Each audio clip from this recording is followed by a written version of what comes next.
다 함께 기도하시겠습니다.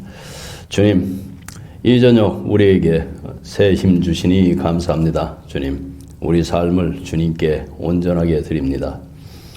부르신 자리에서 맡기신 사명에 순종하며 살아가게 하옵소서.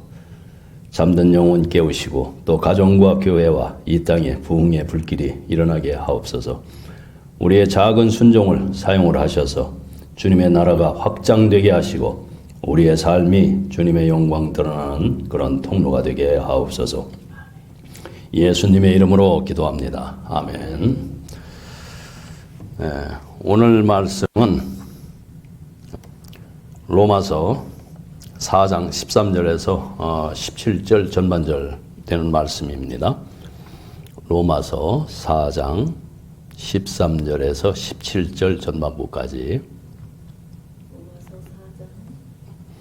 13절에서 17절 찾았습니까? 다? 자, 모두 함께 봉독하시겠습니다.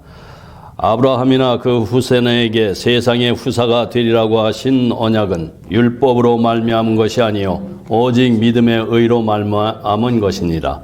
만일 율법에 속한 자들이 후사이면 믿음은 헛것이 되고 약속은 패하여졌느니라. 율법은 진노를 이루게 하나니 율법이 없는 곳에는 범함도 없느니라.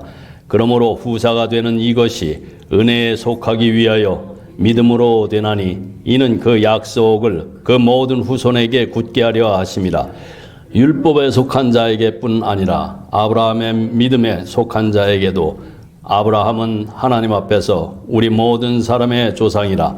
기록된 바 내가 너를 많은 민족의 조상으로 세웠다 하신과 같으니 그의 믿음은 바 하나님은 죽은 자를 살리시며 없는 것을 있는 것 같이 부르시는 이시니라. 네, 아멘.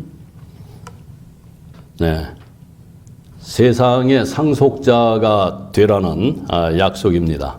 네, 바울이 요약한 이 한 문장 안에 놀라운 깊이가 담겨져 있는데 오늘은 그 율법이 아닌 믿음으로 행위가 아닌 은혜로 아브라함에게 임하신 그 하나님이 오늘 우리에게 동일하게 임하신다는 것. 오늘의 이제 설교의 핵심이에요. 이것을 여러분들이 마음에 새기시고 말씀을 좀 함께 나눴으면 좋겠습니다. 오늘이 로마서 강의 19번째 시간이죠. 그래서 이 아브라함의 언약은 창세기 그 처음으로 거슬러 올라갑니다. 하나님께서 인간을 지으시고 땅에 충만하고 다스리라 그러면서 창세기 1장 28절에서 하신 그 창조의 약속이 아브라함에게 새롭게 이렇게 주어진 것이죠. 그래서 하나님이 손수 만드시고 심히 좋다 하신 세상을 인간이 그분의 대리자로서 이제 받아 누리게 되리라는 약속이죠. 이 약속은 단순한 땅의 소유가 아닙니다. 하나님이 그 복이 온 세상을 가득 채우게 되리라는 이런 약속이에요. 그래서 땅의 모든 족속이 너로 말미암아 복을 얻을 것이라 그러면서 창세기 12장 3절에서 이렇게 말씀을 하셨어요. 그래서 이 말씀처럼 먼저 약속을 받은 한 사람을 통해서 결국 모든 사람이 그 복 안으로 들어오게 된다는 것입니다. 그 완성은 이삭도 야곱도 아니고 그래서 사도 바울은 마지막 아담은 살려주는 영이시다 그러면서 고린도전서 15장 45절에서 그렇게 선언을 합니다. 그 언약의 그 최종 성취는 하늘에서 내려오신 그러니까 참 인간 곧 메시아에게서 이루어지죠. 이스라엘이 아브라함을 단지 혈통의 조상으로만 여기지 않고 하나님의 약속을 직접 받은 그 계시의 수령자로 존경했던 것도 바로 이 때문이에요. 그 내용이 이제 창세기 18장에서 17절, 19절 내용인데 그 아브라함의 후손이 된다는 것, 이것은 혈통 문제가 아니라 그가 받은 언약의 자리에 함께 서는 일이에요. 그렇다면은 이 언약은 어떻게 받는 것입니까? 그러면은 여러분들 한번 생각을 해보세요. 사도 바울은 그 대답을 분명하게 합니다. 율법으로 받는 것이 아니다. 오직 믿음의 의. 여기서 이제 디카이오신의 피스테오스 이렇게 말합니다. 믿음의 의. 그래서 그 믿음으로 받는 것인데 여기서 디카이오시네는 하나님 앞에 바로 놓인 상태, 그러니까 창조주 앞에 피조물로서 올바르게 정 위치에 있는 각자의 우리의 위치가 있죠.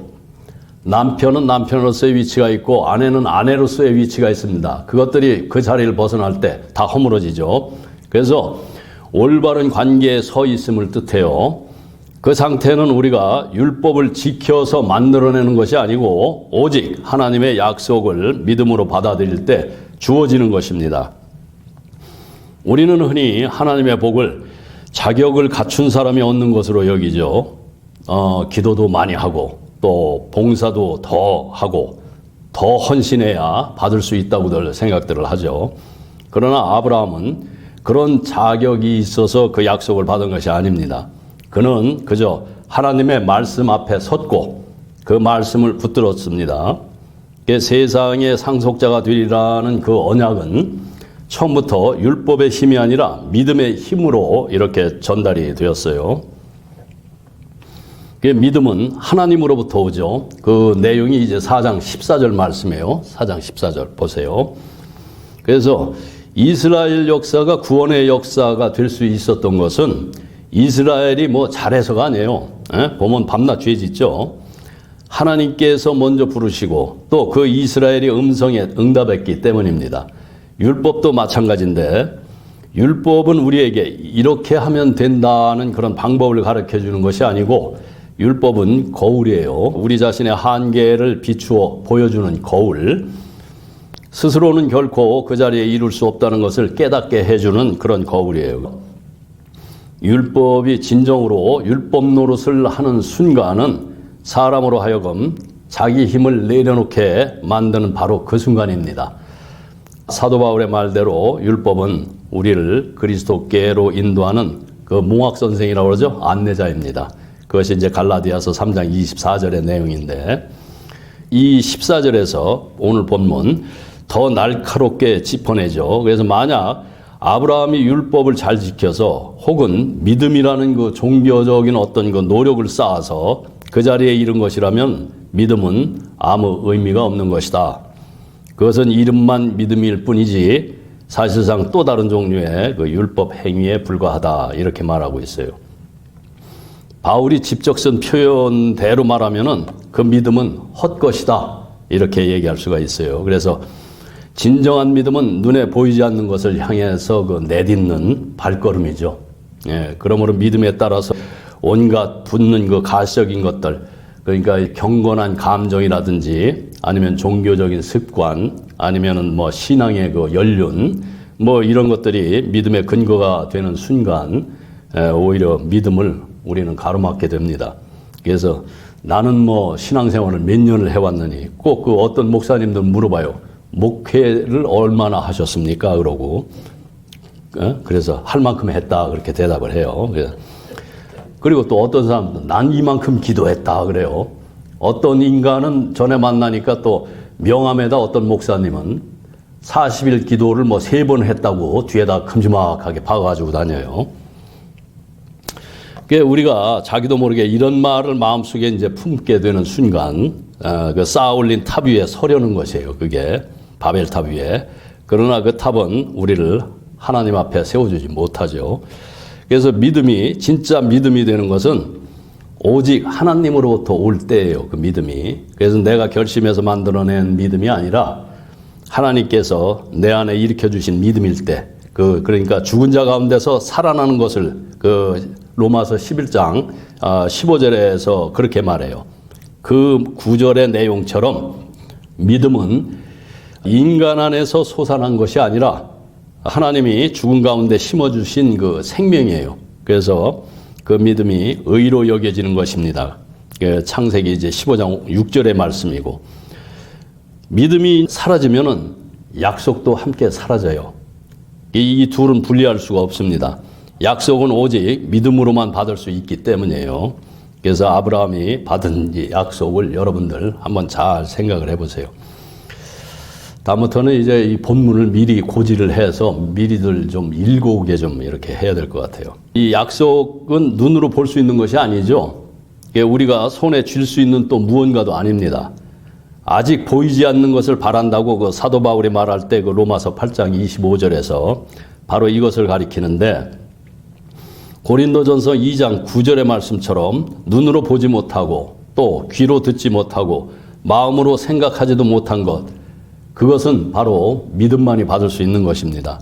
그렇게 율법을 통해서 그 약속을 받으려는 그런 시도는 결국 스스로 에서처럼 상속권을 내려놓는 것과 같습니다.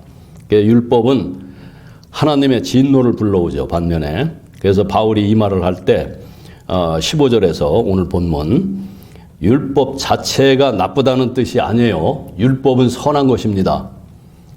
그러나 믿음 없는 율법, 스스로 완결되려는 율법이 오히려 하나님 나라를 막는다는 것이에요. 그것을 이제 고린도전서 15장 50절에서 설명을 합니다. 여러분들이 예를 들어서 악보를 액자에다가, 내가 아주 정말 좋아하는 내 노래를 악보를 액자에다 넣어서 걸었다고 생각을 해보자고요. 그 악보는 음악을 담고 있지만은 악보 자체가 음악은 아니죠. 그래서 연주가 될 때 비로소 음악이 됩니다. 율법도 그래요. 그래서 살아있는 믿음과 만날 때 그 생명이 이렇게 되지만은 그 자체로 약속을 이룰 수는 없습니다, 율법이. 그래서 율법이 스스로 약속을 완성할 수 있다고 여겨지는 그 순간에 우리는 이제 벽에 부딪히게 돼요. 그래서 이 세상 안에 있는 것, 아무리 거룩해 보이고 또 신비해 보이고 하나님의 약속을 가리키는 그림들일 뿐이에요. 그림이 실제 풍경이라고 이제 주장하고 다니는 사람들이 많죠. 특히 저 신비주의자들이 많은데, 그것은 이미 우상이 됩니다. 바로 여기에 하나님의 진노가 임하는 이유가 있어요. 율법이 있는 곳에는 반드시 그 위반이 따릅니다. 규칙이 생기는 순간 그 규칙을 어기는 일도 생기기 때문이에요. 우리가 그런 경우 많이 있죠. 길을 가다가 어느 날 그곳에 신호등이 없었는데, 스탑 사인이 없었는데 갑자기 어느 날 시에서 나와서 스탑 사인을 설치를 했습니다. 평소에는 그냥 숭숭 이렇게 지나다니던 그 길이 이제는 스탑을 해야 돼요. 그런데 습관이 안 돼서 휙 지나갔다. 이렇게 되면 그 위법이 되죠. 네, 이것은 이제 율법의 구조 자체가 가진 본질이라는 거예요.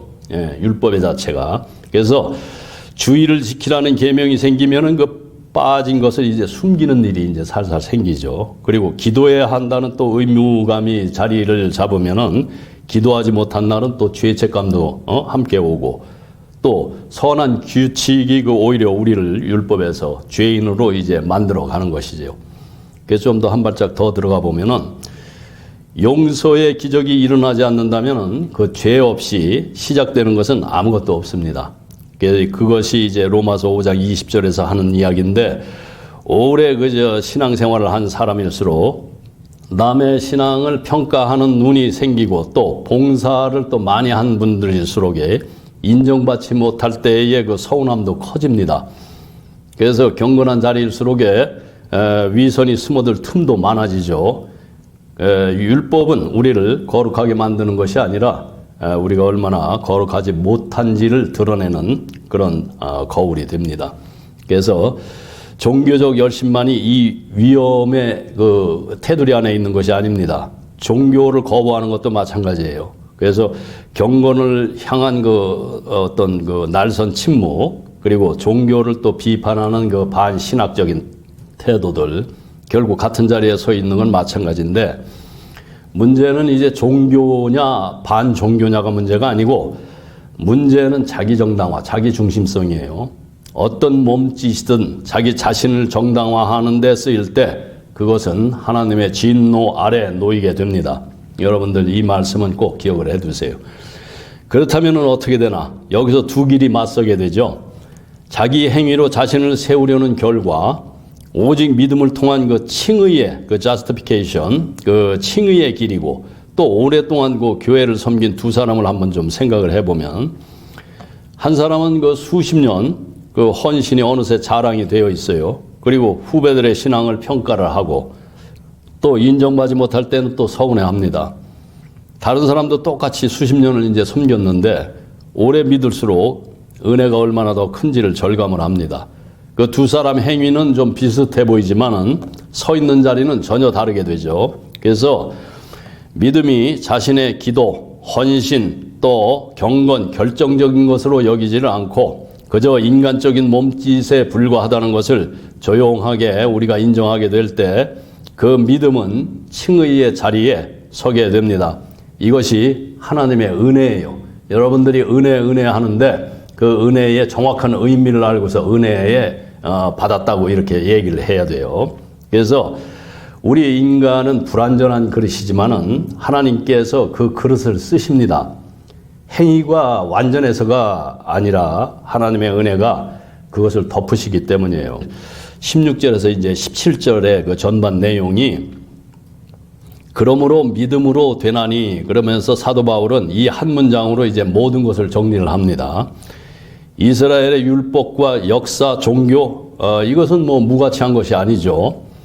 이것들은 하나님께서 아브라함의 자녀들에게 주는 어떤 그 형식이에요. 그러나 형식은 형식일 뿐이죠.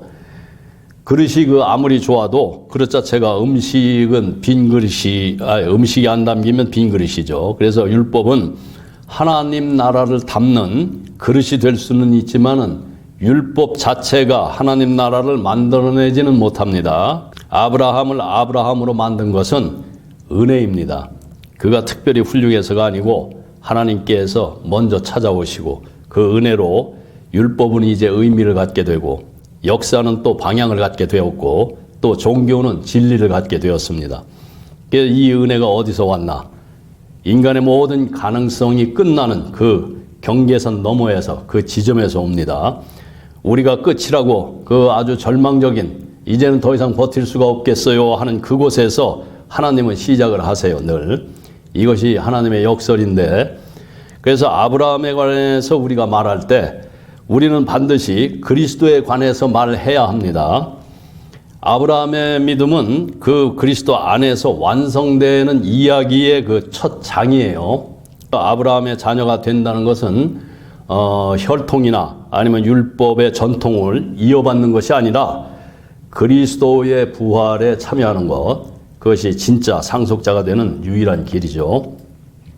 내가 너를 여러 민족의 아버지가 되게 하리라 그러고서 그 17장 5절에서 이렇게 이 말씀은 정말 엄청난 선언이에요. 믿음이 그 상속자됨의 유일한 요건이라면 뭐 우리의 어떤 종파, 어떤 민족적인 자부심, 또 어떤 특별한 전통도 그 자리를 대신할 수는 없습니다. 그래서 유대인도 이방인도 율법을 지킨 사람도 율법을 몰랐던 사람도 단 그 하나님 말씀은 인간의 얼굴을 가진 모든 사람에게 모두에게 공통적으로 열려 있습니다. 그래서 사도행전 그 11장 18절에서 초대교회 교회 성도들이 놀라서 그 잠잠했던 것도 바로 이것 때문이에요.